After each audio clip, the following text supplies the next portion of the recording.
Vamos falar sobre esse tom permanente de campanha, desse desfile de críticas, digamos assim, né, que Donald Trump fez nesta madrugada, nesse primeiro discurso ao Congresso, no novo mandato, defendendo de forma enfática as muitas medidas polêmicas que adotou desde a volta à Casa Branca, né, a começar pela essa imposição de tarifas às importações dos vizinhos Canadá e México e da rival China.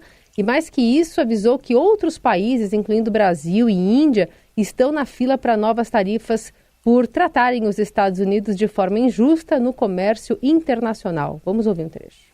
Other countries have used tariffs against us for decades, and now it's our turn to start using them against those other countries. On average, the European Union, China, Brazil, India, Mexico and Canada, have you heard of them? And countless other nations charge us tremendously higher tariffs than we charge them. Bom, esse apelo também à união nacional, né, comum na primeira fala de um presidente ao legislativo, foi jogado para o alto, com Trump citando o antecessor Joe Biden 12 vezes para culpá-lo tanto pela alta do preço dos ovos quanto pelos gastos ao apoio à Ucrânia, aproveitando para reafirmar que está trabalhando incansavelmente para encerrar a guerra. E a parte de política interna foi também o principal tema ali do discurso de 1h40, que é o mais longo feito por um presidente no Congresso. E aí Trump lá decretou a morte da cultura woke, né, um termo identificado com políticas progressistas nas escolas, no governo, nas Forças Armadas, e defendeu a ação de Elon Musk, alvo de críticas até dentro do governo, pelo desmonte em algumas instituições públicas. Tratando aqui do Brasil, Eliane, como é que chega, né, essa sobretaxa, essa confirmação da ameaça feita já antes? Pois é, no discurso ao Congresso foi curioso porque o plenário estava evidentemente rachado ao meio, né? Então toda a parte à esquerda da onde o Trump estava olhando para frente, à esquerda do Trump, que era de republicanos, aplaudiu o Trump de pé várias vezes, né? Inclusive o David Vance, que é o vice-presidente que estava atrás dele também, levantava aplaudindo de pé, mas do lado direito, onde estavam os democratas, havia plaquinhas dizendo mentiras, mentiras. E quando ele falou de taxação, teve uma parlamentar que levantou uma plaquinha dizendo: e o senhor, quando é que vai começar a pagar as taxas que o senhor deve? Porque as empresas do Trump são sistematicamente sonegadoras de impostos nos Estados Unidos. Um dos democratas, inclusive, foi retirado do plenário já no início da fala do Trump. Foi uma fala longuíssima, não ia acabar nunca, e virou um palanque. O Trump, por exemplo, chamou o Elon Musk, que foi aplaudido entusiasticamente pelos republicanos, e chamou pessoas que são muito representativas, né, que têm muito apelo, por exemplo, nas redes sociais.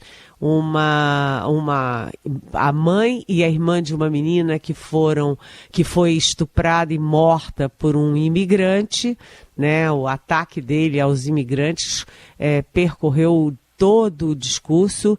Ele também chamou a esposa de um policial que foi morto, né? Enfim, ele foi trazendo personagens que foram vítimas de assaltos, de tragédias americanas envolvendo imigrantes. Ele também foi super aplaudido quando falou de trans em banheiros femininos, quando falou que vai acabar, que está acabando, né, com a política de gênero nas escolas, né, apresentou uma mãe, né, que se tornou assim líder de um movimento contra trans nas escolas, né, que é mãe de um filho que trocou de nome na escola, trocando de identidade e ela, enfim, está liderando o movimento contra os trans nas escolas. Enfim, ele pegou personagens chaves para ilustrar o seu próprio discurso. Mas vamos lá, Carolina, falar do que nos interessa diretamente, que é a questão quando ele falou do Brasil e das taxações, né? Porque ontem começaram as sobretaxas dos Estados Unidos para Canadá, México e China, e os 3 países já anunciaram retaliações aos Estados Unidos, aos produtos americanos. Inclusive a Cláudia Sheinbaum, do México, anunciou que no domingo fará o anúncio das retaliações em praça pública, ou seja, chamando o povo, a sociedade, para endossar essa retaliação aos Estados Unidos. Aliás, né, isso do ponto de vista interno foi muito bem para o Trudeau, do Canadá, que estava em queda livre ali em popularidade, mas o Trump conseguiu unir o Canadá inteiro, direita, esquerda, centro, em nome do nacionalismo, da soberania, ou seja, o Trump está fazendo esse favor, né? A Sheinbaum, num momento de muita polarização mundo afora, de baixa popularidade dos governos e dos governantes, ela atingiu 80% de popularidade no México, muito graças ao Trump, que está unindo, está fazendo despertar o nacionalismo das nações. E a China, já anunciou retaliações também. Agora, o Brasil está na fila e está reagindo em duas frentes. Uma frente é uma frente pontual, objetiva, e é liderada pelo vice-presidente Geraldo Alckmin, que é também ministro do Desenvolvimento da Indústria e do Comércio. Ele está em aliança, em contato direto com o setor produtivo exportador brasileiro, né? E agora está tentando marcar uma conversa com o seu correspondente nos Estados Unidos, o responsável... O J.D. Vance lá?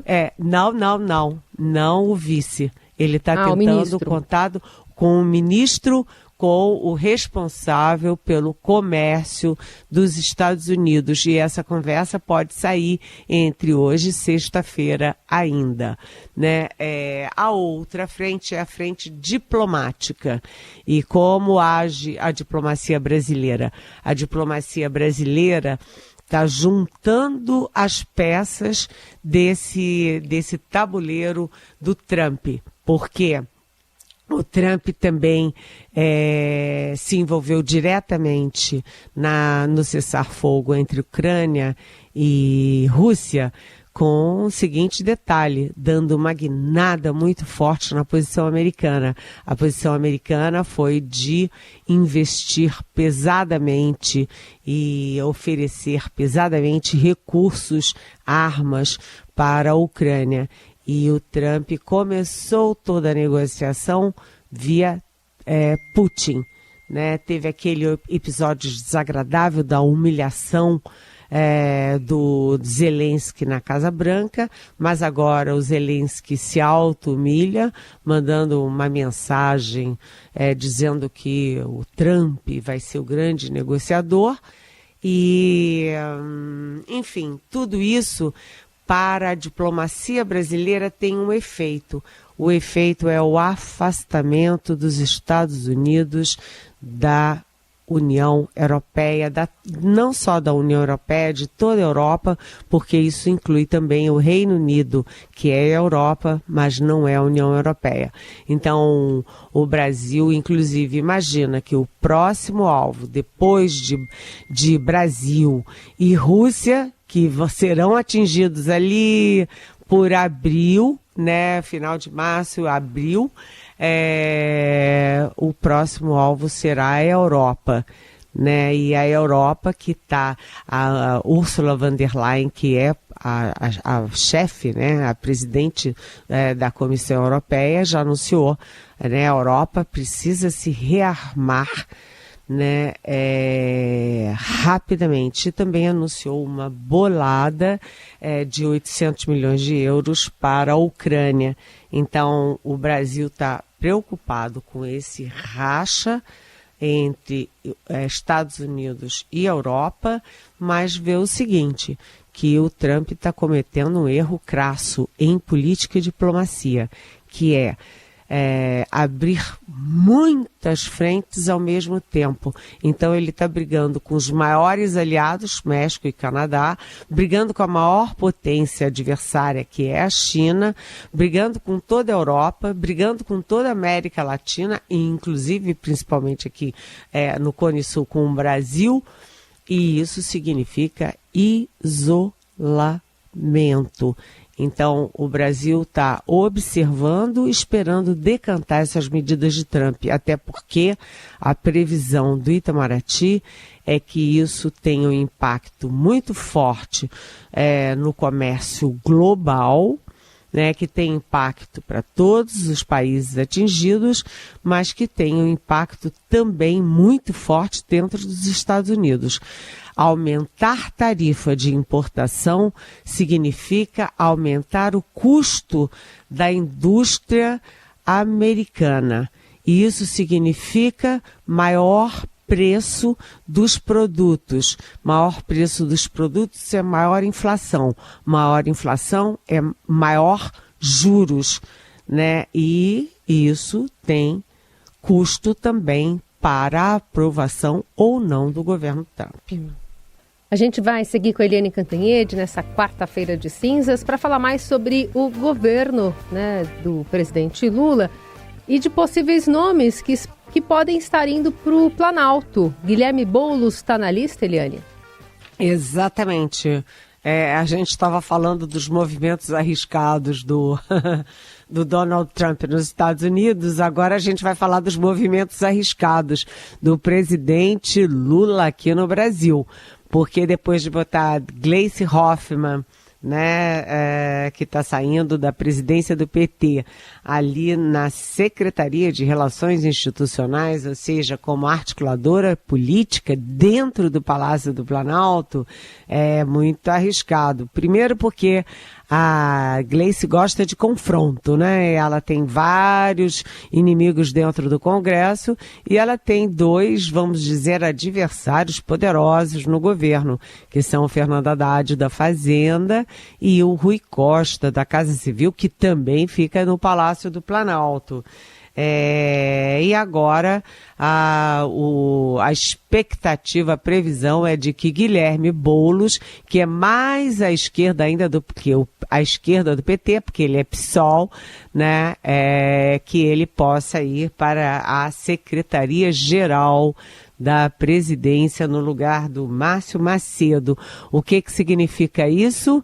Que o presidente Lula está fazendo um movimento de esquerdização do Palácio do Planalto. Isso me lembrou a Dilma Rousseff, né, que só colocou ali uma bolhazinha dentro do palácio e, inclusive, só quem ela gostava dentro do PT, ela rachou o próprio PT com o grupo que ela montou dentro do Palácio do Planalto e acabou tendo impeachment. Me lembro também do Jair Bolsonaro, que encheu o Palácio do Planalto de generais e um almirante, enfim, só tinha militar dentro do palácio. Eles ficaram se retroalimentando ali nessa história do golpe e agora está todo mundo lá na fila para ser julgado por golpe de Estado no Supremo Tribunal Federal.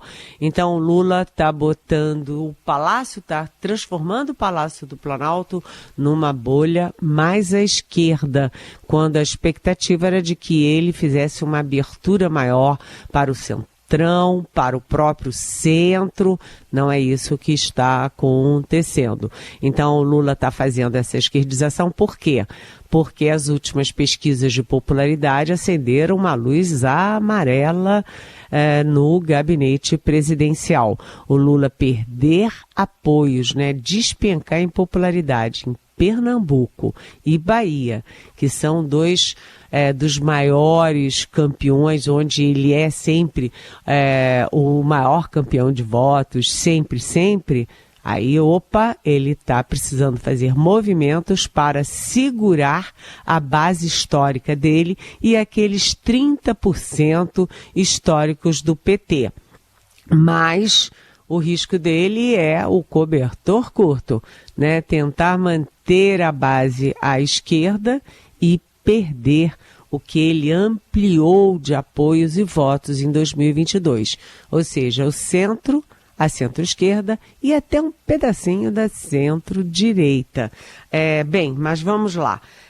Isso tem reflexos no PT, porque a mudança do PT é só em julho e vai ter que ter um presidente interino, né? Concorrendo Humberto Costa, que é mais moderado, é mais digerível, e o José Guimarães, que era o líder do governo. E abre-se, portanto, a vaga de liderança do governo na Câmara, e o mais cotado é o Isnaldo Bulhões, do MDB, e aí sim é uma sinalização do Lula para o Centrão, para aquele miolão lá do Congresso. Agora, atenção, né? Ele fortalece a esquerda e o PT no governo e dá de prêmio de consolação à liderança do governo na Câmara. Não sei se isso vai dar certo, não.